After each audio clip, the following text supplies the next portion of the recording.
Sekarang ini miliknya Joko Widodo. Mana ada kelihatan?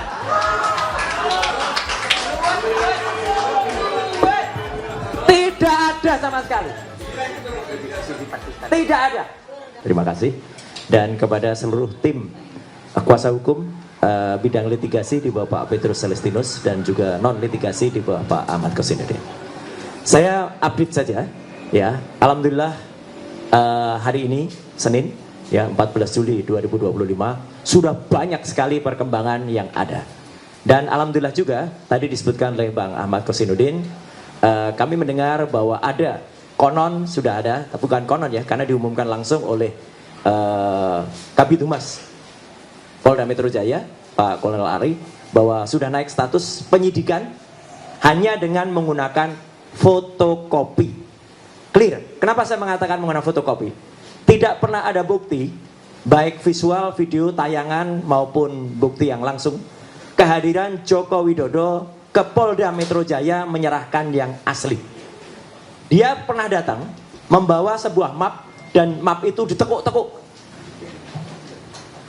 Ditekuk-tekuk. Kalau ditekuk-tekuk jelas tidak mungkin itu ijazah asli, karena ijazah asli itu kaku sekali dan mapnya adalah map yang sangat tebal, map kulit.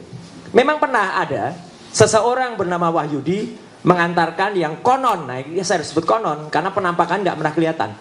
Konon sebuah ijazah dalam tanda kutip ke Mabes Polri, ke Baris Krim, itu ada orang. Tapi kemudian hanya beberapa hari dikembalikan tanpa disita.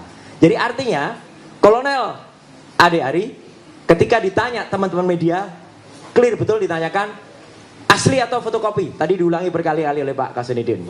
Fotokopi. Fotokopi. Teman-teman tahu semua, dalam hukum fotokopi bukan bukti. Clear ya. Jadi kalau bukan bukti, kalau itu hanya berupa fotokopi, sangat janggal sekali kalau kemudian ada kenaikan status. Itu yang pertama. Yang kedua soal kenaikan status adalah kalaupun dipaksakan atau nekat dinaikkan, maka nanti pada yang harus diperiksa pertama adalah pelapor. Joko Widodo harus datang duluan ke Polda Metro Jaya, bukan kemudian sudah ada sounding-sounding minggu ini kami akan dipanggil. Itu urutannya salah besar. Joko Widodo dulu harus dipanggil. Kemudian saksi-saksi dari pihak pelapor yang dipanggil duluan. Ahli, panggil lagi semuanya di sana. Dan yang paling menarik, ini ada perkembangan dari ahli yang katanya ahli ya, yang disebut ahli digital forensik. Pada saat gelar pendapat khusus di Bareskrim, dia mengakui dia bukan ahli analog.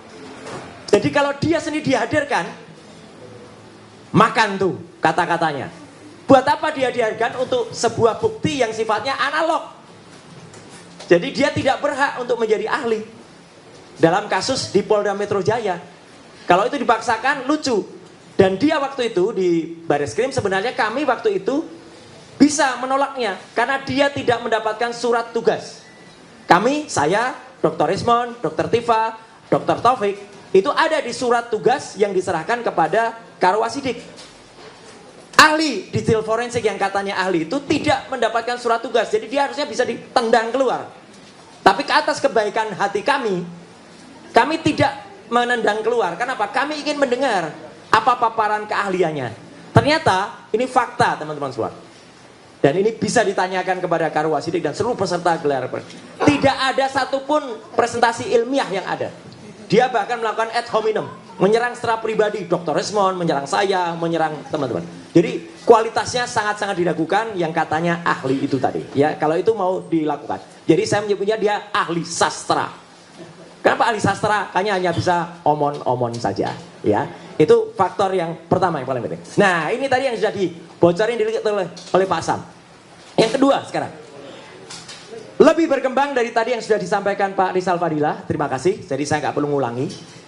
Karena kami terus dipertanyakan kemarin, ini kan buktinya harus analog, harus ada bukti asli.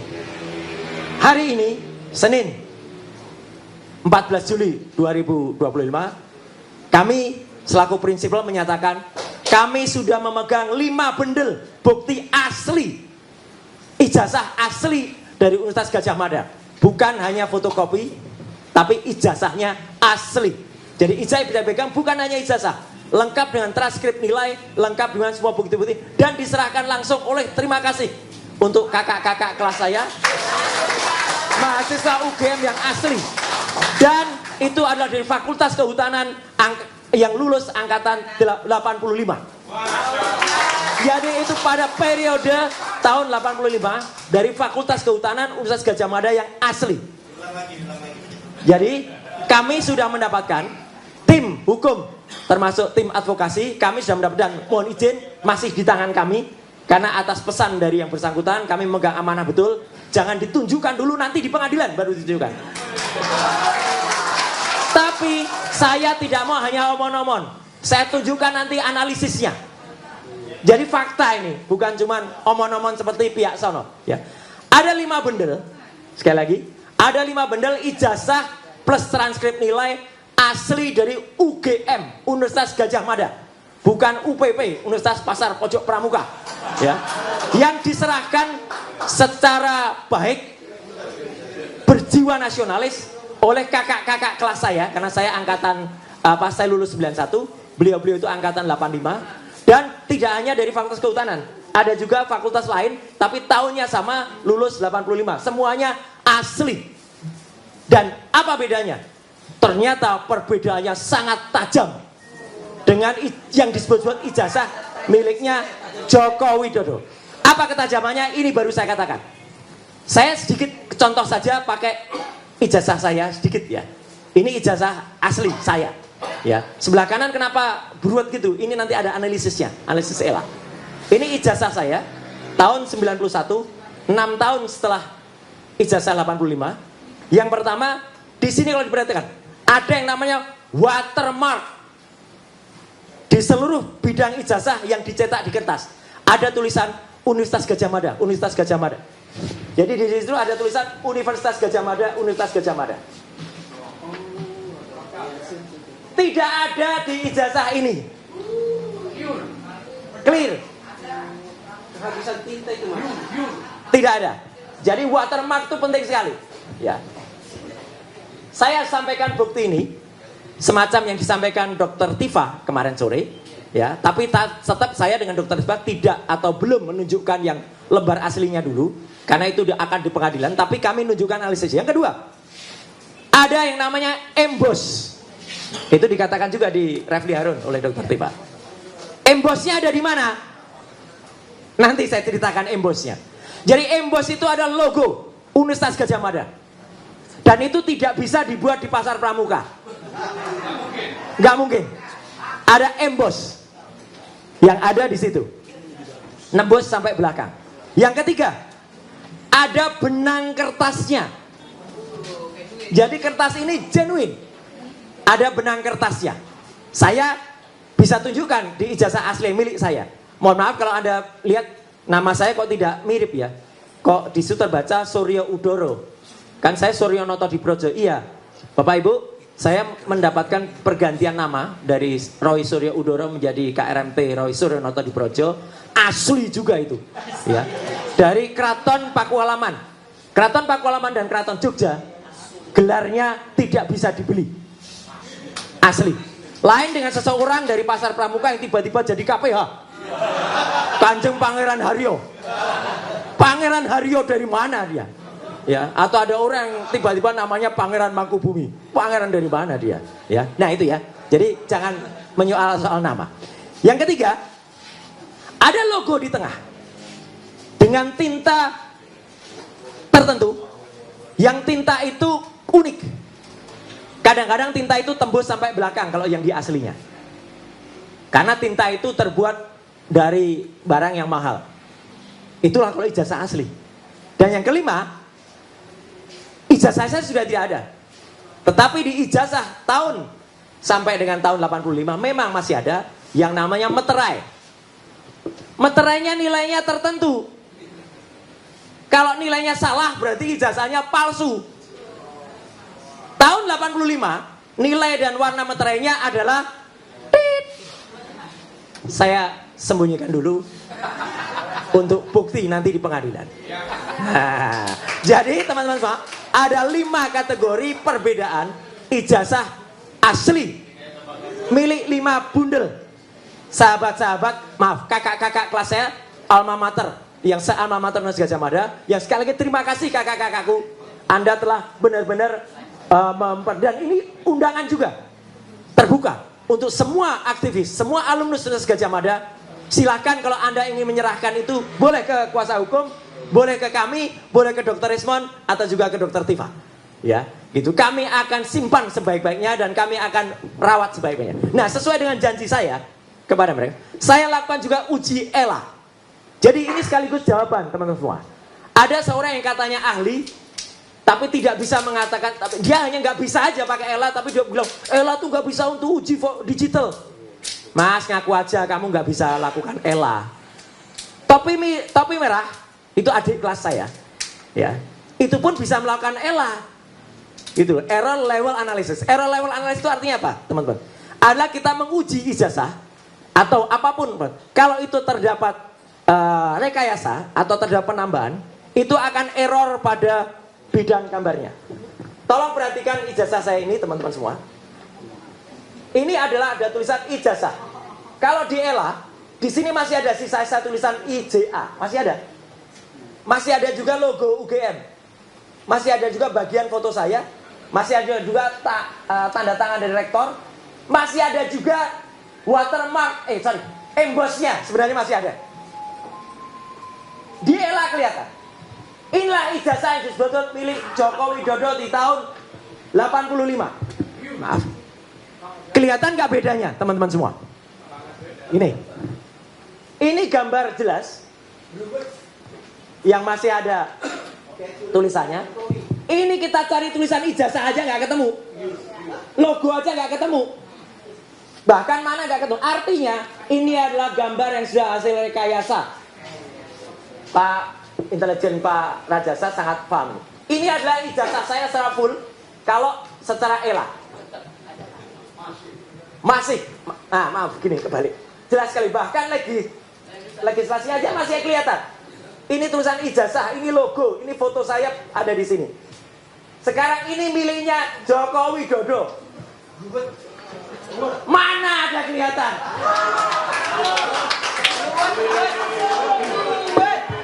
Tidak ada sama sekali. Tidak ada. Sama sekali. Gelap kayak orangnya katanya. Enggak bro, ya kita enggak minum. Tapi artinya tidak ada. Dan hasil analisis ELA ini saya pertanggungjawabkan kepada dunia akhirat. Allahu Akbar. Tidak ada hasil pada lembar yang disebut miliknya Joko Widodo. Tidak otentik. Jadi bukan hanya identik. Dan saya sudah mohon izin kepada yang bersangkutan. Saya tidak tampilkan aslinya, tapi saya tampilkan analisis ELA-nya. Ini adalah ijazah asli angkatan 85 Fakultas Kehutanan, seangkatan dengan Joko Widodo. Ada semuanya. Masih kelihatan. Tulisan ijazahnya ada, bekas logonya ada, kemudian watermarknya juga masih ada. Ya, yang 5 juga sama. Yang 4 lainnya juga sama.